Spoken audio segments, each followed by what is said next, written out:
তাকুন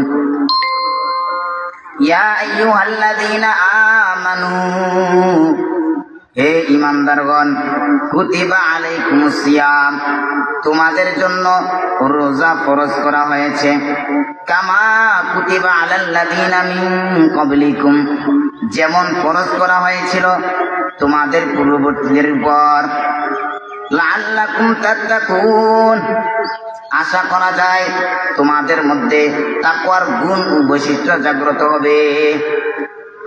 এরপর আল্লাহ পাক রব্বুল আলামিন এই সূরার 185 নম্বর আয়াতের মধ্যে বলেন শাহরু রমাদানাল্লাযী উনজিলা ফীহিল কুরআন রমজান মাসে হলো সেই মাস উনজিলা ফীহিল কুরআন যাতে আল কোরআন নাজিল করা হয়েছে হুদাল লিন্নাস যা মানুষের জন্য জীবন বিধান ওয়াবাইয়িনাতিম মিনাল হুদা এবং সত্য পথ যাত্রীদের জন্য সুস্পষ্ট পথ নির্দেশ ওয়াল ফুরকান আর হক ও বাতিলের মাঝে পার্থক্য বিধানকারী ফামান শাহিদা মিনকুমুশ শাহরা ফালইয়াসুম কাজেই তোমাদের মধ্যে যে কেউ এই মাসটি পাবে ফালইয়াসুম সে যেন এই মাসের রোজা রাখে ওয়ামান কানা মিনকুম মারিদান আও আলা সাফারিন আর যে ব্যক্তি অসুস্থ অথবা মুসাফির অবস্থায় থাকবে ফাইদ্দাতুম মিন আইয়ামিন উখর সে অন্য সময় এই সংখ্যা পূরণ করবে ইউরিদুল্লাহু বিকুমুল ইসরা ওয়া লা ইউরিদু বিকুমুল উসর আল্লাহ তোমাদের জন্য সহজ করতে চান ওয়ালা ইউরিদু বিকুমুল উসর তোমাদের জন্য কঠিন করতে চান না ওয়ালিতুকমিলুল ইদ্দাতা যাতে তোমরা এই সংখ্যা পূরণ করতে পারো ওয়ালিতুকাব্বিরুল্লাহ আলা মা হাদাকুম এবং তোমাদের হেদায়েত দানের জন্য আল্লাহর শ্রেষ্ঠত্ব বর্ণনা করো ওয়ালা আল্লাকুম তাশকুরুন যাতে তোমরা কৃতজ্ঞতা স্বীকার করতে পারো। হাদিসের মধ্যে রোজা রাখার ফজিলত সম্পর্কে বর্ণনা করা হয়েছে عن أبي هريرة رضي الله تعالى عنه قال قال رسول الله صلى الله عليه وسلم من صام رمضان إيمانا واحتسابا غفر له ما تقدم من ذنبه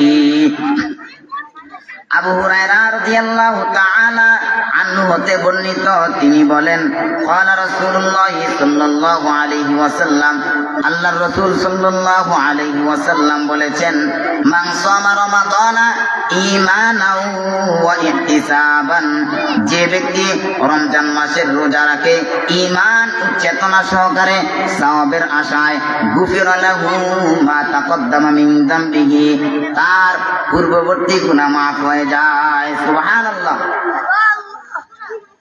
বুখারী শরীফের আরেকটি হাদিসের মধ্যে আছে عن أبي سعيد الخدري رضي الله عنه قال أبو سعيد الخدري رضي الله عنه হতে বর্ণিত তিনি বলেন قال رسول الله صلى الله عليه وسلم আল্লাহর রাসূল সাল্লাল্লাহু আলাইহি ওয়াসাল্লাম বলেছেন মান সামা ইয়াওমান ফি সাবিলিল্লাহ যে ব্যক্তি একদিন আল্লাহর রাস্তায় রোজা রাখবে বা'দাল্লাহু ওয়াজহাহু আনিন নারি 70 খরিফান আল্লাহ পাক রব্বুল আলামিন তার মুখমণ্ডল জাহান্নাম হতে 70 বছর দূরে সরিয়ে রাখবেন সুবহানাল্লাহ।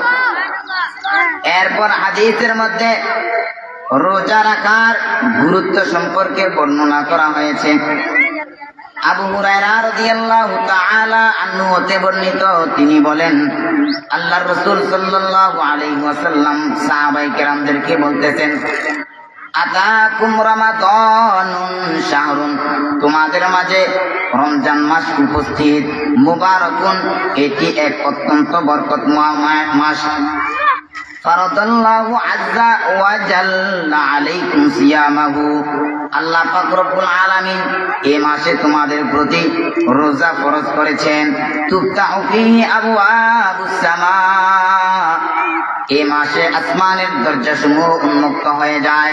ওয়াতুগলাকু ফীহি আবওয়াবুল জাহিম, এই মাসে জাহান্নামের দরজাগুলো বন্ধ করে দেওয়া হয়। সুফিলাত ফীহি মারাদুস শায়াতিন, এবং এই মাসে বড় বড় সেরা শয়তানগুলো আটক করে রাখা হয়।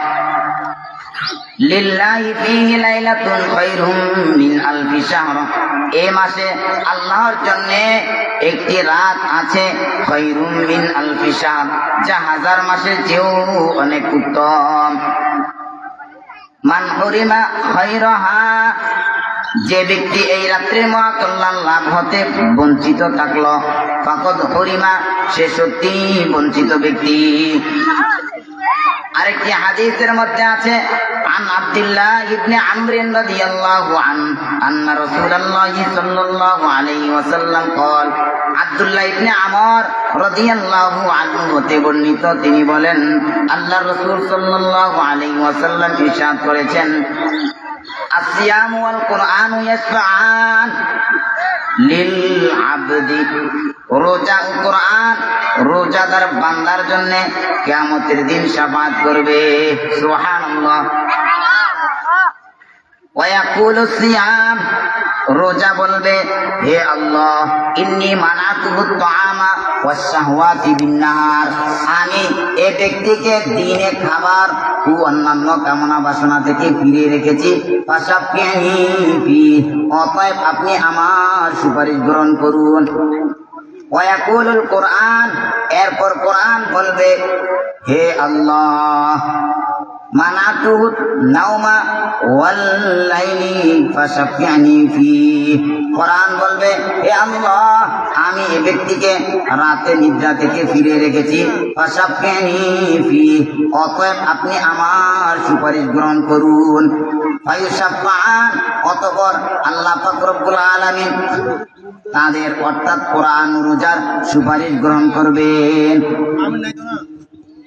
মুসলিম শরীফের আরেকটি হাদিসের মধ্যে আছে, আন আবি হুরায়রা রাদিয়াল্লাহু তাআলা আনহু قال, আবু হুরায়রা রাদিয়াল্লাহু তাআলা আনহু হতে বর্ণিত, তিনি বলেন, قال রাসূলুল্লাহ সাল্লাল্লাহু আলাইহি ওয়াসাল্লাম, আল্লাহর রাসূল সাল্লাল্লাহু আলাইহি ওয়াসাল্লাম বলেছেন, মান লাম ইয়াদা ক্বালাজ জুরি ওয়াল আমালা বিহি, যে ব্যক্তি মিথ্যা কথা এবং তদানুযায়ী আমল পরিত্যাগ করতে পারল না, ফালাইসা লিল্লাহি হাজাতুন ফি আইয়াদা তাআমাহু ওয়া শারাবাহু,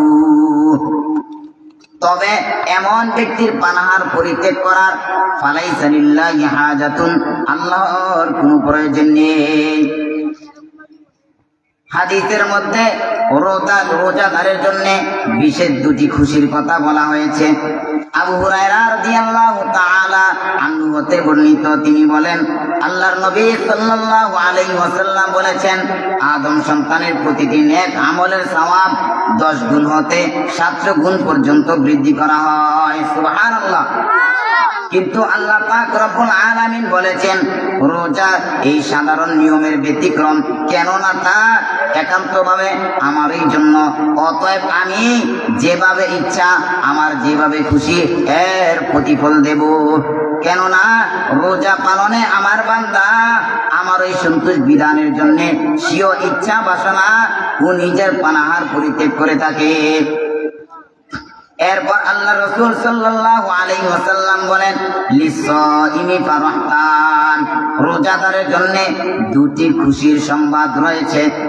ফারহাতুন ইনদা ফিত্রিহি, একটি হলো ইফতারের সময়, ইনদা ওয়া ফারহাতুন ইনদা লিকাইহি, এবং অন্যটি হলো তার মালিক মনিব আল্লাহর সাথে সাক্ষাৎ লাভের সময়। সুবহানাল্লাহ।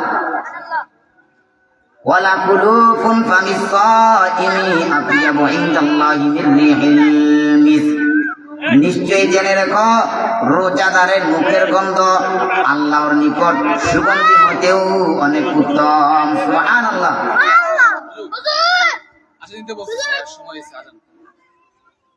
আল্লাহ পাক রব্বুল আলামিন আমাদেরকে এতক্ষণ পর্যন্ত কোরআন এবং হাদিসের আলোকে যা কিছু বলেছি এর উপর আমল করার তৌফিক দান করুন। সবাই বলি আমিন। ওয়া আখিরু দাওয়ানা আনিল